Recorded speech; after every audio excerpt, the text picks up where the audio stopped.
better than 2014, whereas like 2014 doesn't show Godzilla. It doesn't have him an hour in. It does not like show any action, monster Yeah. action.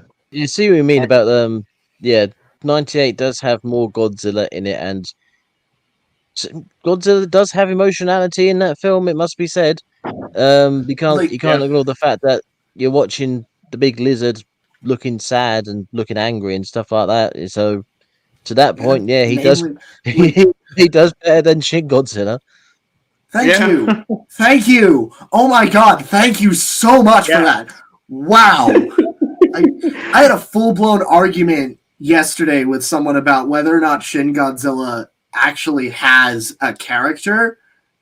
No, he fucking No. doesn't.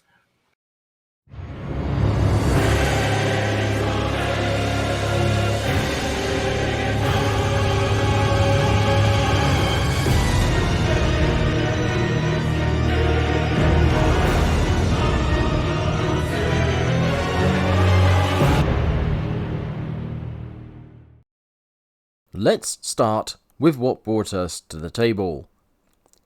Godzilla 98 is an animal that's been mutated into a giant monster, but still, and the film depicts him as such. 98 has basic instincts and emotional responses to the world around him, and the situations he finds himself in. Hunger, curiosity, self-preservation, surprise, fear, cunning, sorrow, pain, and of course, He looks angry. all of this from a face that can't really make any expressions. Quite the feat, really. In any other circumstance, these emotional responses wouldn't be much to talk about. Emotions are a bog-basic aspect of a character, useful for portraying thoughts and feelings, and informing a narrative. Even the Wingard Monsterverse films got that right. However, when we compare them to Shin Godzilla, there is one character that could never be lost in the shuffle. He is the last character of the film we have left to examine, and it's a big one. So big in fact, his name is in the title. What can we say about the Big G, the G-Man, our man Goji, Godzilla? No, seriously, what can we say about him? All it does is walk. Thanks, Yasuda. Anyone else? In his first few forms, Shin Godzilla has this fixed, wide-eyed stare that tells us nothing, really. To be fair, this does take from reality, given the first few forms are based on the frilled shark, which looks like this. But as I've already pointed out, 98 also has a fixed face, and still manages to express himself. Shin is so bad at articulating itself that any kind of emotional state he might be in must be garnered from his body language alone. The blood falling out of his gills should indicate suffering. But other than that, it's a guessing game. This ambiguity of his emotional state only becomes worse in his fourth form. In this one shot, he is terrifying and horrific. But it doesn't take long to realise that he's still an emotionless lump who doesn't react to even the most extreme stimuli.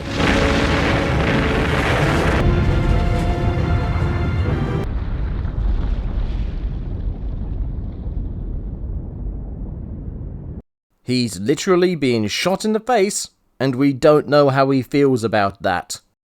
It's only when Shin finally receives damage that he gets angry?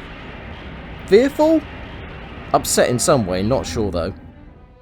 This could be down to Shin's schizophrenia. Yeah, that's right, schizophrenia. Shin Godzilla is made up of two beings, the frilled shark as mentioned, and the human scientist Goro Maki. This isn't exactly presented well in the film and therefore is mostly theory, but it's the best explanation for this.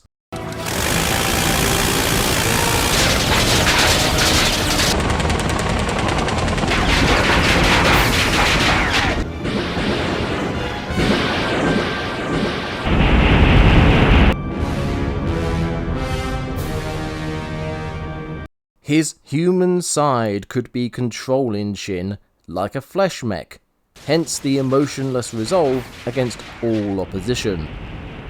It's only when he's really damaged that Shin's animal instincts override the human mind, causing him to do something other than just walk. Even so, this scene is still ambiguous about exactly what Shin is feeling. Something we don't have to stretch for with 98. And the film knows this, which is why it has to use music so much to fill in the gaps.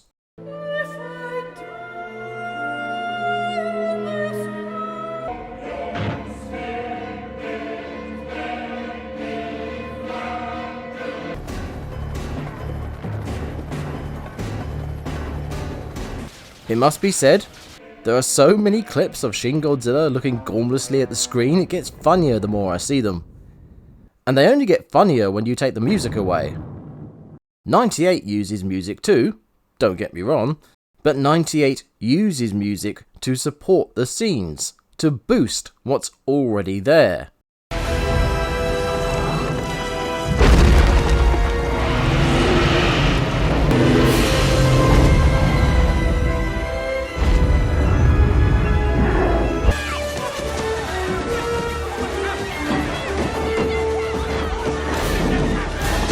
As far as I'm aware, its music is also made for the film, which works really well in certain situations.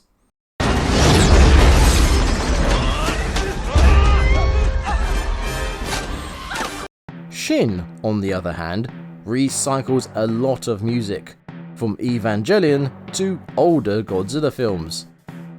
Even Godzilla's March sounds like the oldest version they could find.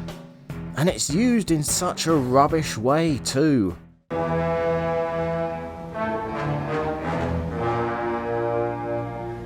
Compare this to Godzilla King of the Monsters, for instance, where the song is remade to dramatic effect and used to enhance an already epic moment.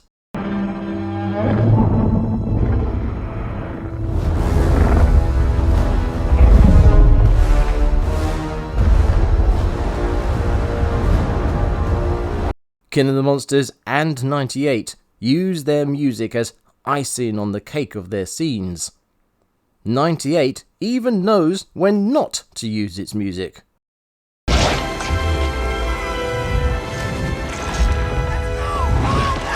at will. Fire! Fire! Fire! 2 decades later, and Shin doesn't appear to have taken on that lesson.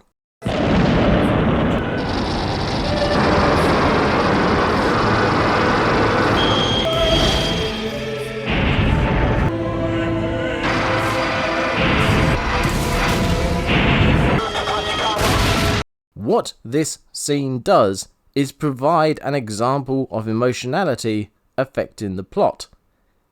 This isn't a shocking revelation by any means. No, you didn't. No, you didn't! But this is a good example to provide when people say monsters aren't characters, and or fantasy films don't need to make sense. Shin, 98, Godzilla as a whole, and, well, all monsters really, are characters whose emotions can and do affect their stories. Shin is going somewhere. He's hurt. He attacks in anger, or pain, or whatever this is, and uses so much energy he takes a nap, stopping his progress.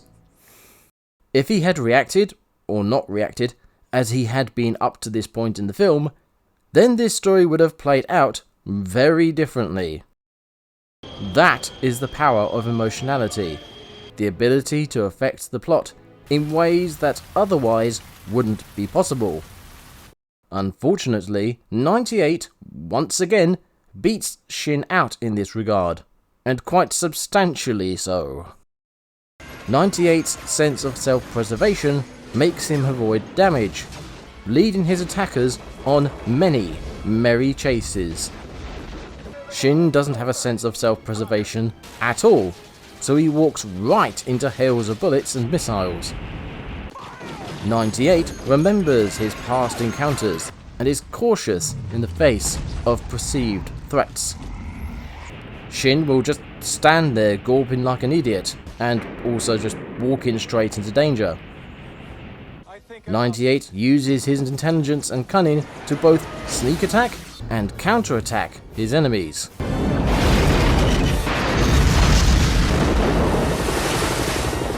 Shin, well, you get the picture. All these choices and lack of choices affect the story of the films, not just in little ways, but overall too. Jesus Christ.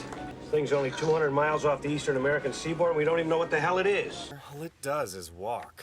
98 travels from his spawn point in the Pacific all the way to New York City. He does this because he's looking for a place to nest, and New York's skyscrapers provide the perfect hiding place for it and its eventual family. I kept thinking, why would he travel so far? But it makes perfect sense. The events of his film are driven by his choices: feeding his young, fighting the military, and ultimately chasing down the protagonists. And a lot of his choices are emotionally driven, especially that last one. This is not to say the film is perfect, far from it. Prophetic assumptions, situational physics, and plot armor. So much plot armor. But the overall story and reasonings make sense and are informed by the character choices. Compare this to Shin. He appears in Tokyo Bay because a frilled shark ate some nuclear material. Oh, no, wait, hold on. No, because Goro Maki fed himself to a frilled shark eating nuclear material? Maybe? Anyway, whatever. Shin appears and makes landfall, travelling somewhere. I don't know. And the film doesn't seem to care either. Well, behaviorally, all that it's done so far is move, so we can't determine intellect. Shin is travelling somewhere so he can... Yeah, no, I don't know that either. At face value, Shin is just walking aimlessly for no reason. A discovery later in the film shows he can duplicate his cells at an alarming rate. And right at the end, we see the humanoid horrors spawning from his tail. So potentially, he was looking for somewhere to birth offspring. Not unlike 98. But that's never made clear, nor confirmed, and the humanoid creatures at the end seem almost tacked on like sequel bait more than anything else. Also kind of like 98. With the addition of Goro Maki being in the mix, potentially, maybe, possibly, we could assume some greater motive. Maki's wife died due to badly handled nuclear waste. Maki could be flesh-meching Shin towards some kind of revenge.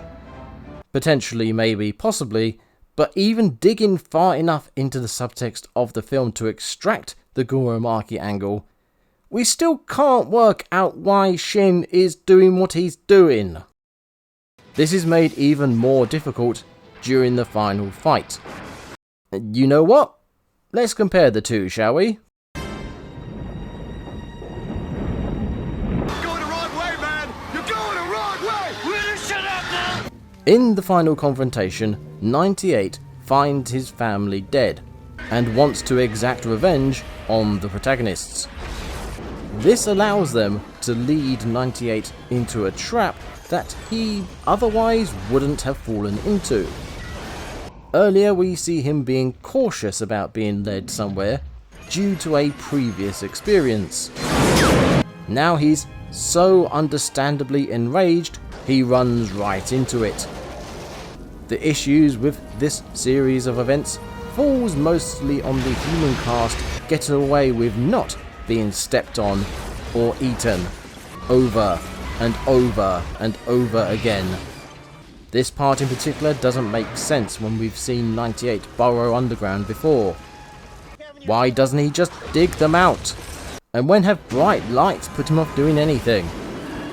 Once again, overall, the emotional cause of the finale makes sense, as does the plan to take advantage of it, leading to the last sorrowful gut punch.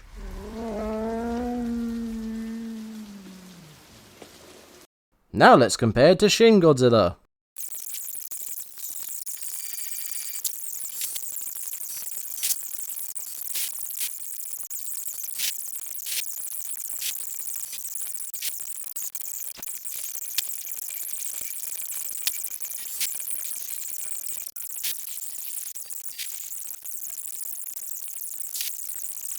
In short, the final fight is balked to fuck, implementing teleporting, retroactive access to weapons, and inconsistencies abound. For a full breakdown of the final fight in Shin Godzilla, go watch my Fractured Diamond video. As for this video, let's focus on that emotional drive, or lack thereof. For the whole film, Shin has been walking in one direction, taking a detour here or there. Then things get a bit confusing when he's attacking the bombers as he spins around this way and that, to the point he is surrounded by his own flames. Wait, no, he's not? Maybe? The real problem comes during the execution of the plan, when, after being rudely awoken and fighting off another assault, Shin tries to walk away. He's walking back on himself. Alright, let's reason this out. After spinning round blasting the bombers out the air, Shin walks into the train station to fall asleep. After waking up, he tries to walk out the station in the same direction he entered it. This means either A. He was walking the wrong way when he went to sleep, or B. He was going the wrong way when he woke up. Now the question is, in which way does the film mess this up? A or B? I think I worked out why he backtracked in the final fight. Watch my Fractured Diamond video to see why. But again, in short, that was a meta reason.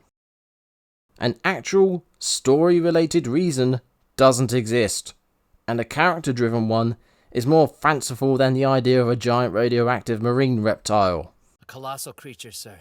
There's some footage of it online. That's absurd. Actually, let's look at the human characters for a bit.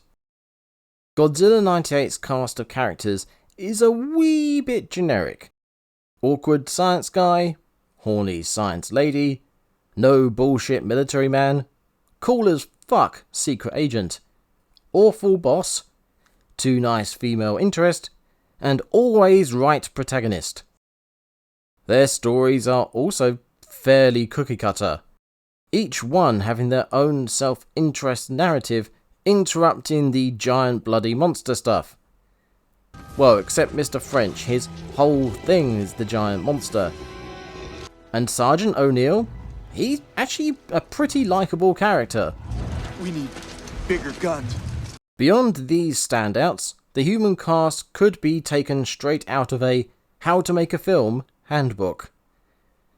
Even so, they are eclectic, add life to the film, and their emotionally driven choices majorly affect the plot. I want a complete sweep of the entire city and the subway. You don't have the authority to do that. Try and stop me. Audrey, being desperate to prove herself as a reporter, steals a tape from Nico, leading to his being kicked out the military operation, delaying the official search for Godzilla's nest.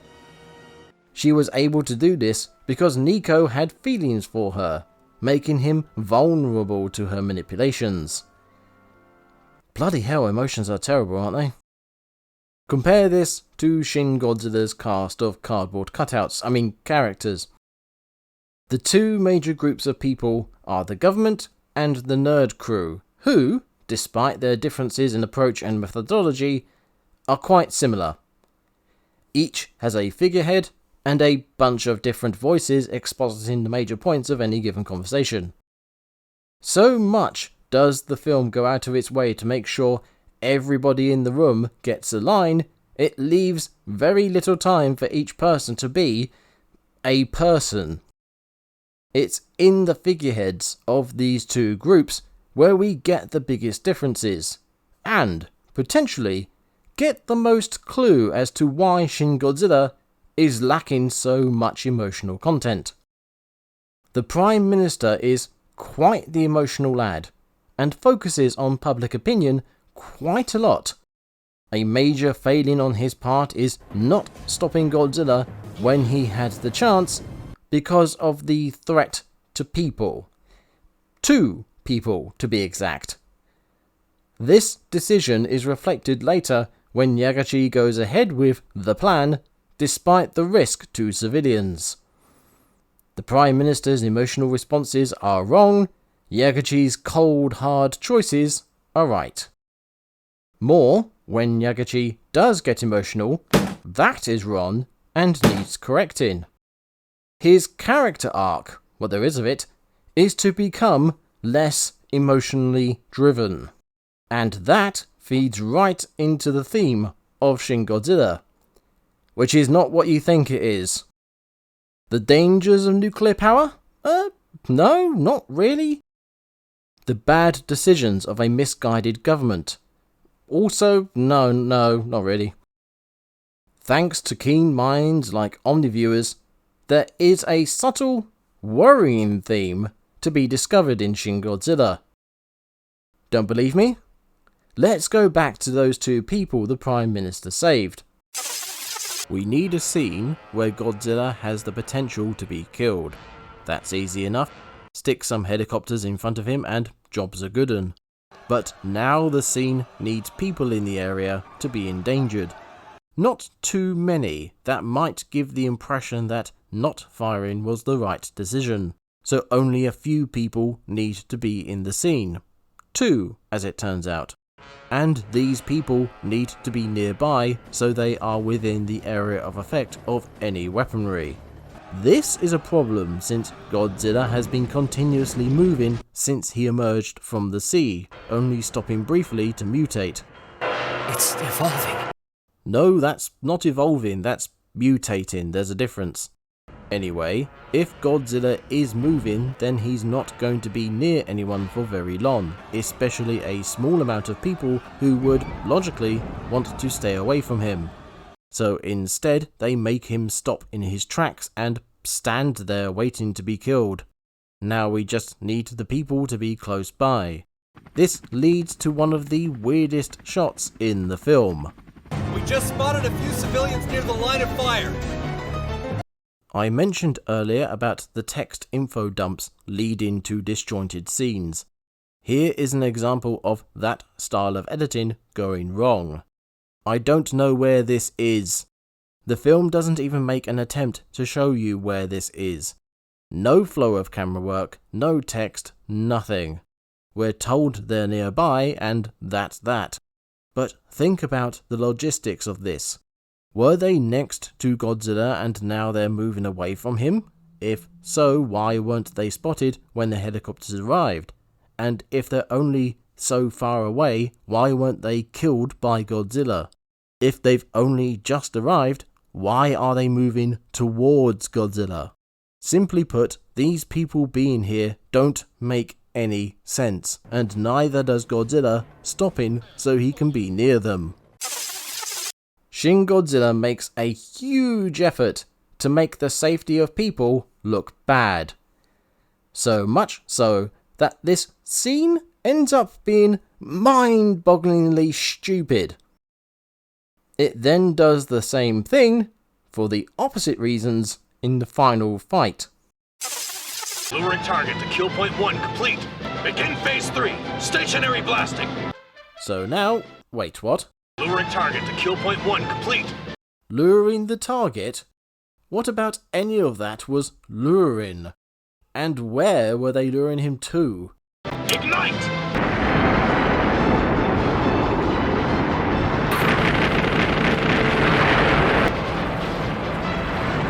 I'm sorry, but no. Godzilla starts out standing in the middle of the train station, which is what allows the trains to run into him. He then spins on the spot, firing his lasers at the drones, which is confirmed by this shot shortly before the buildings come down. But then, suddenly...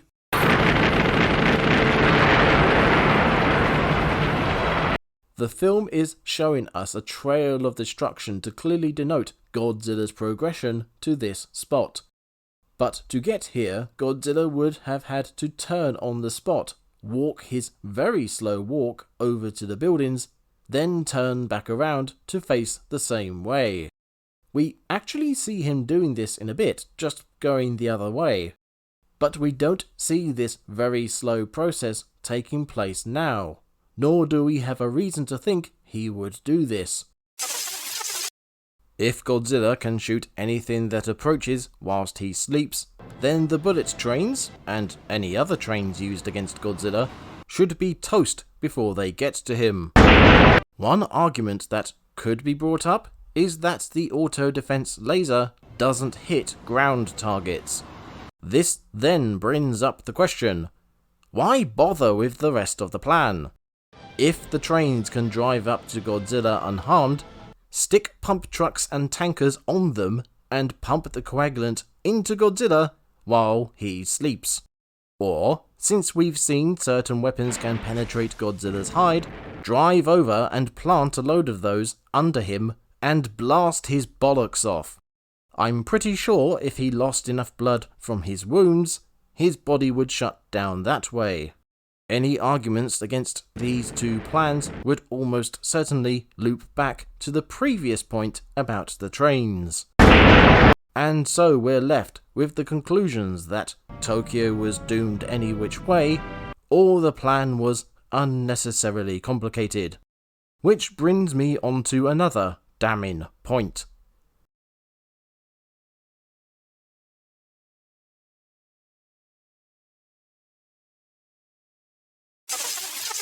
Trains, drones, buildings, and construction equipment defeat Godzilla, regardless of whether it makes sense or not. All of this bullshit is to promote the idea of human feelings bad, cold hard economy good. That is a terrible theme, making the film Shin Godzilla even worse. Does Godzilla 98 have a theme? I doubt it, I never saw one, but honestly, when comparing its lack of meaning to Shin's awful interpretation, I think 98's abstinence wins out. Can you lose a race if you never took part? And that's the big problem with Shin Godzilla, and why Godzilla 98 is overall better than it. Shin is a slave to its social political themes, to the point meaningful and informative characters and their emotions get lost, or are used damagingly. 98 doesn't have a theme, and therefore can focus more on its story, which can and does get affected by emotional output for the better. Once again, Godzilla 98 is not great, and a harder look into it will probably expand some of the holes already visible in it. But by comparison to Shin Godzilla, a generally accepted good film that is actually shockingly bad, Godzilla 98 comes off looking pretty bloody good.